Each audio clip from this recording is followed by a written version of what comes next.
পাশের পুকুরে একদল হাঁস বিশ্রাম নিচ্ছিল। এলো জমিদার বাড়ির পুকুর। দেবাশিস ছবি তুলতে যেতেই ওরা প্যাঁক প্যাঁক করে জানালো এটা আমাদের প্রাইভেসি। ভাবছি এই বারান্দায় হয়তো কেউ কোনোদিন দাঁড়িয়ে থাকতো। কত সুন্দর কারুকার্যময় বাড়ি। শ্বেত পাথরের মূর্তিতে অন্নপূর্ণা আর শিব দুজন আলাদা নন, এটাই বোধহয় ভারসাম্য। রাজবাড়ির বিশালত্বের পাশে এই মন্দির যেন বলে বড় হওয়া আর পরিপূর্ণ হওয়া এক জিনিস নয়। বাংলার 1251 সালে রাজা রাজনারায়ণ রায়বাহাদুর এই বাড়ি আর অন্নপূর্ণা মন্দির করেছিলেন, নাম আনন্দধাম। কিন্তু আনন্দ কি সবসময় দালান কোঠায় থাকে? কালের নিয়মে আজ এই বাড়ি ধ্বংসের পথে।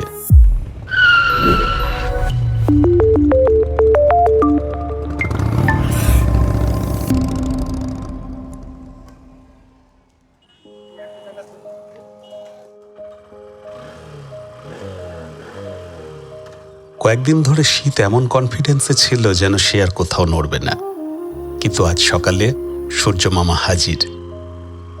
মনে হলো নতুন বছর, নতুন আলো, একটু দেখে আসি মানুষজন কেমন আছে।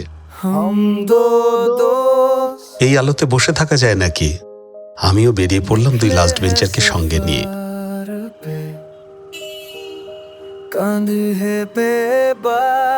আমি নীলু, এই লাস্ট বেঞ্চারের কথক গল্পকার। আজ আমরা চলেছি পুরানো ঐতিহ্যের খোঁজে, ইতিহাসের সন্ধানে। আমরা যাব আন্দুল রাজবাড়ি এবং সাঁকরাইল জমিদার বাড়ি। সাঁকরাইল স্টেশন থেকে খুব বেশি দূরত্ব নয়, অল্প দূরত্ব, আপনারাও আসতে পারেন। তো চলুন, আজ লাস্ট বেঞ্চারের সঙ্গে আপনারাও ঘুরতে থাকুন। সারেঙ্গা থেকে মানিকপুর ডেল্টা জুট মিল পেরিয়ে সাঁকরাইল চাপাতলা। রাস্তাটা মসৃণ, মনটাও তাই একটু নরম। সামনেই সাঁকরাইল চাপাতলার মোড়। এটা ডেল্টা মিল, বুঝলি? এটা একটা পশ্চিমবঙ্গের প্রাচীন jute mill, delta jute mill বলে এটাকে। তার পাশ দিয়ে চলেছি।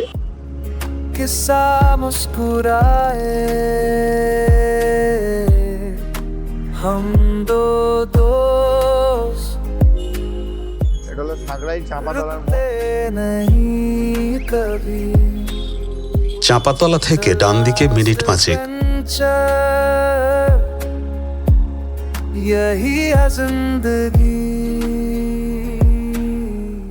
হঠাৎ চোখে পড়ল এক বিশাল সিংহদ্বার। দেবাশিস বলল, এটাই সাঁকরাইল জমিদার বাড়ি, ফেরার পথে আসব। আমরা সোজা এগোলাম।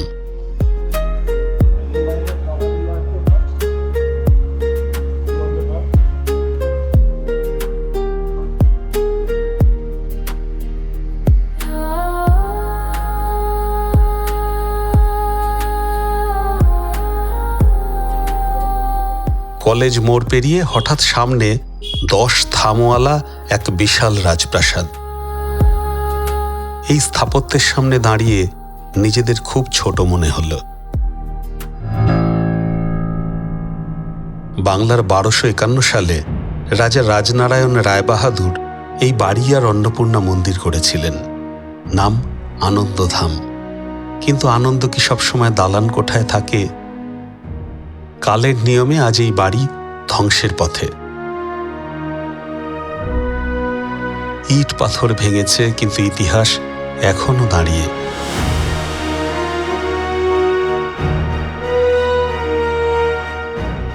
বিবেক ক্যামেরা হাতে আলো আঁধারি খুঁজছে, আর দেবাশিস সে শুধু মুগ্ধ হয়ে দাঁড়িয়ে। কারণ সব সৌন্দর্যকে ধরতে নেই, কিছু সৌন্দর্য শুধু অনুভব করতে হয়।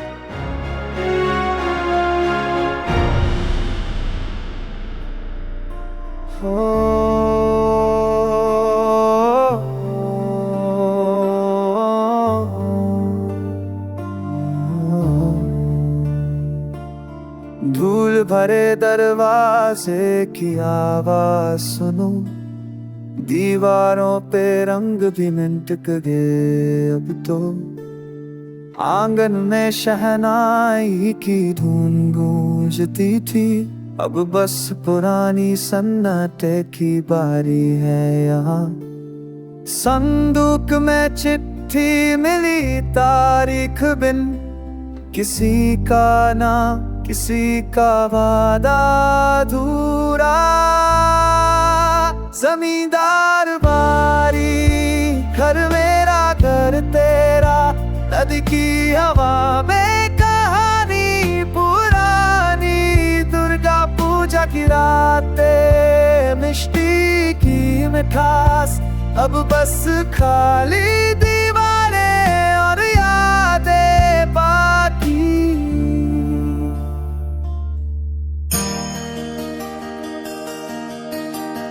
রাজবাড়ির পাশে নীরবে দাঁড়িয়ে আছে অন্নপূর্ণা মন্দির।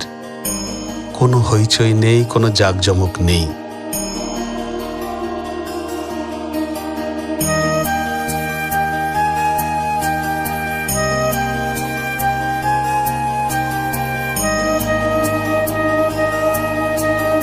এই মন্দিরে ঢুকলেই মানুষ নিজের গতি একটু কমিয়ে ফেলে।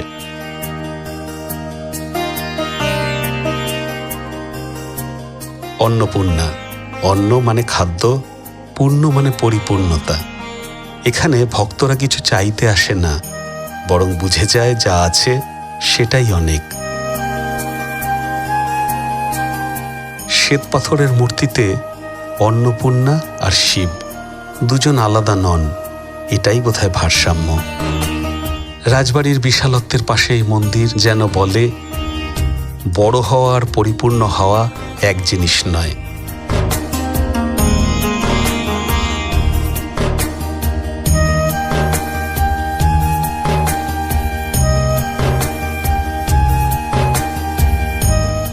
দেবাশিস চুপ করে বসে আছে, বিবেক ক্যামেরা নামিয়ে রাখে। আমি বুঝে যাই এখানে ছবি নয়, অনুভবটাই আসল।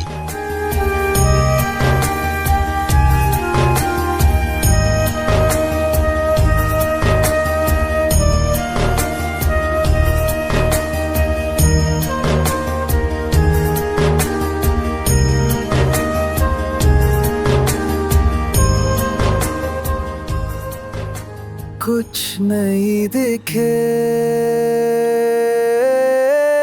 हवा भी साथी, नाड़ी भी गीत गाए, हर चेहरे पे किस्सा मुस्कुराए। हम दो दोस्त रुकते नहीं कभी। এরপর এগোলাম সাঁকরাইল জমিদার বাড়িতে। লোকাল নাম ঘোষবাড়ি।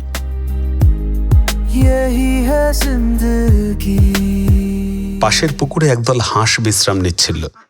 এলো জমিদার বাড়ি পুকুর। দেবাশিস ছবি তুলতে যেতেই ওরা প্যাঁক প্যাঁক করে জানালো, এটা আমাদের প্রাইভেসি। ভাবছি এই বারান্দায় হয়তো কেউ কোনোদিন দাঁড়িয়ে থাকতো। কত সুন্দর কারুকার্যময় বাড়ি। ইউরোপীয় আর বাংলা ঘরানার এক অদ্ভুত মিশেল।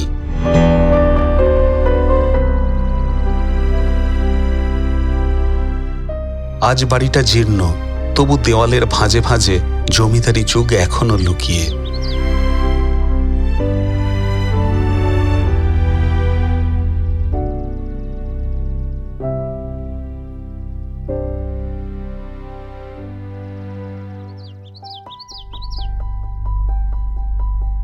শতকের শেষ ভাগ থেকে একাধিক প্রজন্মের হাত ঘুরে 1950-এর পর ধীরে ধীরে এই বাড়ির গুরুত্ব ফুরিয়ে আসে।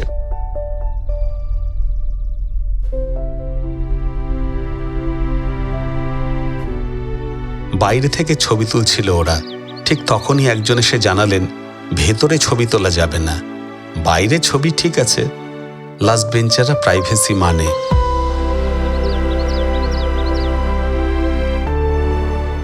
অগত্যা ভগ্নপ্রায় অট্টালিকা, বাইরেটুকু ক্যামেরাবন্দি করা হলো।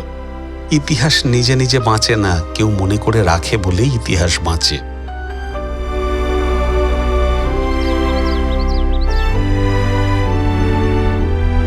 আর আমি দেখছিলাম বিবেককে, শিল্পী মানুষ, এত বড় ক্যানভাস সামনে, তবু আঁকতে পারছে না। এই কষ্টটা শব্দে ধরা যায় না। আমার যেটুকু চোখে পড়লো, নিজের চোখে যেটা দেখলাম, দারুণ, মানে ফটোগ্রাফি পয়েন্ট অফ ভিউ থেকে অসাধারণ। কিন্তু আমি খুব আশাহত, খুব খারাপ লাগছে। ঠিক আছে, আবার হবে। আমাদের ভিতরে ঢুকে সব কিছু দেখাবার অনুমতি পেলাম না। তো আমরা আইন ভঙ্গ করতে চাই না, আমরা সর্বক্ষেত্রে বাড়ির মালিকের পারমিশন নিয়েই করে থাকি। কোনোভাবেই আমরা চাই না যে তার প্রাইভেসি নষ্ট হোক।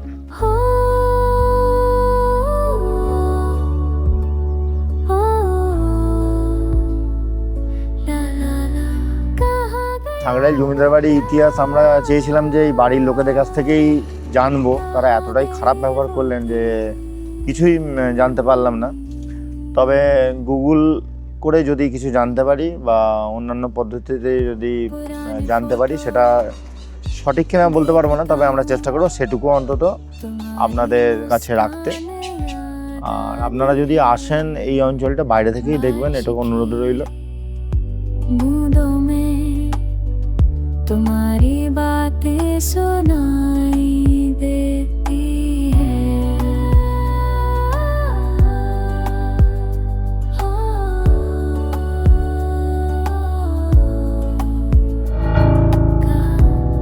कहाँ गया वो प्यारा,